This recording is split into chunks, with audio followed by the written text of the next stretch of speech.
اعوذ باللہ من الشیطان الرجیم بسم اللہ الرحمن الرحیم ربی زدنی علما صلی اللہ علیہ وآلہ وسلم۔ اچھے چینل کو سبسکرائب کریں، اللہ پاک اور اس کے رسول صلی اللہ علیہ وآلہ وسلم کو خوش کریں۔ اللہ تبارک و تعالی ہمیں ریاکاری سے محفوظ فرمائے، آمین ثم آمین۔ آخر کار حضرت یاسر رضی اللہ تعالیٰ عنہ بھی ان ظالموں کی سزائیں سہتے سہتے شہید ہو گئے، لیکن اپنے محبوب صلی اللہ علیہ وآلہ وسلم کے دامن کو اپنے ہاتھوں سے نہیں چھوڑا رضی اللہ تعالیٰ عنہم۔ جب حضرت یاسر و بی بی سمیہ رضی اللہ تعالیٰ عنہما شہید ہو گئے تو اب کفار نے ان کے بیٹے حضرت عمار بن یاسر رضی اللہ تعالیٰ عنہما کو اپنی ظالمانہ کارروائی کا نشانہ بنایا۔ وہی ظلم، وہی تکلیفیں، وہی اذیتیں، وہی مصیبتیں حضرت عمار بن یاسر رضی اللہ تعالیٰ عنہما کو دینے لگے جو ان کے مظلوم والدین کو دے کر شہید کر دیا تھا۔ اب اس توحید کے قائل کو مشرکین مکہ کفار نے بھوکا پیاسا رکھنا شروع کر دیا۔ پھر جب کفار سوچتے تھے کہ اب یہ اپنا دین اسلام چھوڑ دے گا تو پھر آپ کو ایسی دردناک سزائیں دیتے تھے جسے سن کر انسان کا رواں رواں کانپ اٹھتا ہے۔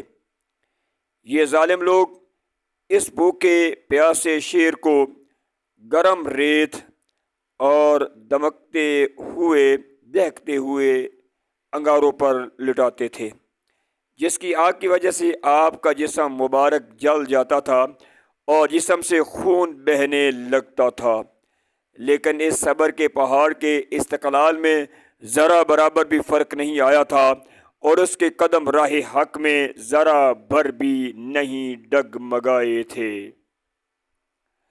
ایک مرتبہ جب ظالموں نے آپ کو دہکتے ہوئے انگاروں پر لٹا رکھا تھا تو اس وقت اتفاق سے میرے پیارے آقا مدینے والے مصطفیٰ صلی اللہ علیہ وآلہ وسلم کا اس جگہ سے گزر ہوا جب آپ صلی اللہ علیہ وآلہ وسلم نے پیارے صحابی حضرت عمار بن یاسر رضی اللہ تعالیٰ عنہما کی یہ حالت دیکھی تو آپ کا دل بہت کڑھا اور حضرت عمار رضی اللہ تعالیٰ عنہ کے سر پر شفقت کا ہاتھ پھیرا اور فرمایا،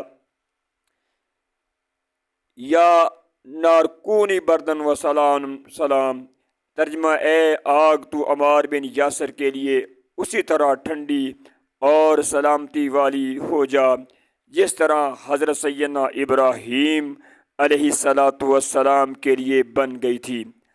حضرت عمار رضی اللہ تعالیٰ عنہ نے صبر و استقامت کا وہ مظاہرہ کیا جس سے تاریخ اسلام میں اس مرد مجاہد کو تا قیامت تک صابرین میں یاد کیا جائے گا۔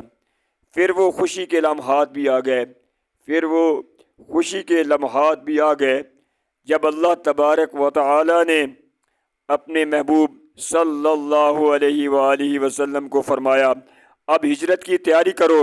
جب میرے آقا صلی اللہ علیہ وآلہ وسلم کو مدینہ کی طرف ہجرت کا حکم ہوا تو حضرت عمار بن یاسر رضی اللہ تعالیٰ عنہ کو بھی یہ موقع نصیب ہوا اور مدینہ پاک میں پہنچ کر امن کا سانس لیا۔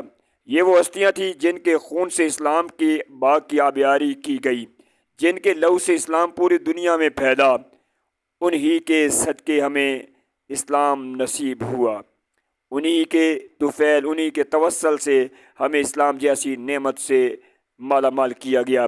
بڑھاپے کے دنوں میں حضرت عمار رضی اللہ تعالیٰ عنہ کی پشت مبارک پر سیاہ داغ نظر آتے تھے، جس کی وجہ پوچھنے پر آپ رضی اللہ تعالیٰ عنہ فرماتے تھے، یہ وہ نشان ہیں جب مجھے انگاروں پر سلایا جاتا تھا، گرم ریت پر لٹایا جاتا تھا، لیکن میں نے صبر کا دامن نہیں چھوڑا، کبھی زبان سے کوئی شکوہ شکایت نہیں کی۔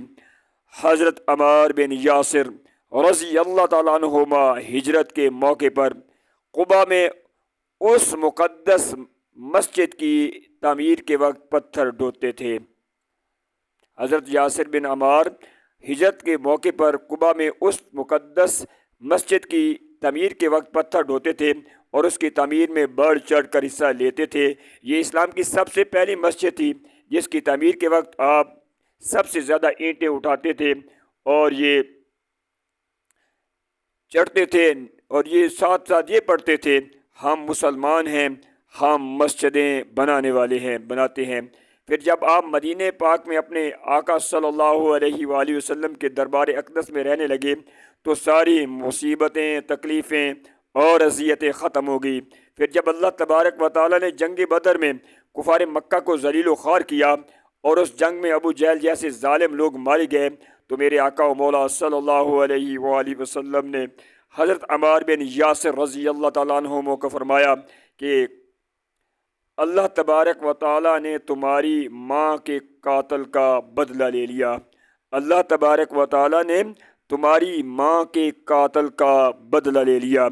حضرت عمار بن یاسر رضی اللہ تعالیٰ عنہما نے آپ صلی اللہ علیہ وآلہ وسلم کے ساتھ تقریباً سب جنگوں میں شامل ہو کر داد شجاعت حاصل کیا تھا۔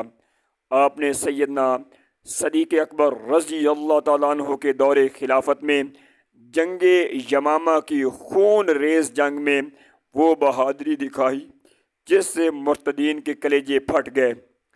اسی جنگ میں آپ رضی اللہ تعالیٰ عنہ کا ایک کان مبارک بھی شہید ہو گیا۔ اسی جنگ میں آپ رضی اللہ تعالیٰ عنہ کا ایک کان مبارک بھی شہید ہو گیا، لیکن آپ نے اس کی کچھ پرواہ نہیں کی اور کفار کی صفوں کو الٹ کر رکھ دیا۔ کئی کفار آپ کے ہاتھوں جہنم رسید ہو گئے۔ جب ایک موقع پر مسلمانوں کے قدم اکھڑتے ہوئے دیکھے تو ایک بلند چٹان پر کھڑا ہو کر للکارا، اے مسلمانوں، کیا جنت سے بھاگ رہے ہو؟ میں عمار بن یاسر ہوں، ادھر پلٹو۔ ان کی للکار سن کر وہ پلٹ پڑے اور مرتدین کو اپنی تلواروں پر رکھ لیا۔ یہ مرد کلندر، مرد مجاہد، صحابی رسول حضرت عمر فاروق اعظم رضی اللہ تعالیٰ عنہ کے خلافت میں کوفے کے گورنر رہے اور انصاف کے تقاضوں کو پورا کر کے دکھایا۔ پھر اس صحابی رسول کو جنگ صفین میں حضرت علی رضی اللہ تعالیٰ عنہ کی طرف سے داد شجاعت دیتے ہوئے شہادت نصیب ہوئی۔ اللہ تبارک و تعالی ہمیں جمیع صحابہ رسول کی سیرت و کردار پر عمل کرنے کی توفیق عطا فرمائے، آمین ثم آمین۔ صلو علی الحبیب صلی اللہ علی محمد وعلی آلہ واصحابہ وبارک وسلم۔ ربی شرح لی صدری ویسر لی امری واحلل عقدۃ من لسانی یفقہوا قولی۔ ربی زدنی علما، ربی زدنی علما، ربی زدنی علما۔ اے اللہ پاک ہمارے والدین اور آپ صلی اللہ علیہ وآلہ وسلم کی ساری امت کی بخشش فرما، ہمیں ارکان اسلام کا پابند بنا، ہمیں محنت کرنے والا، خدمت کرنے والا اور عبادت کرنے والا بنا، آمین ثم آمین۔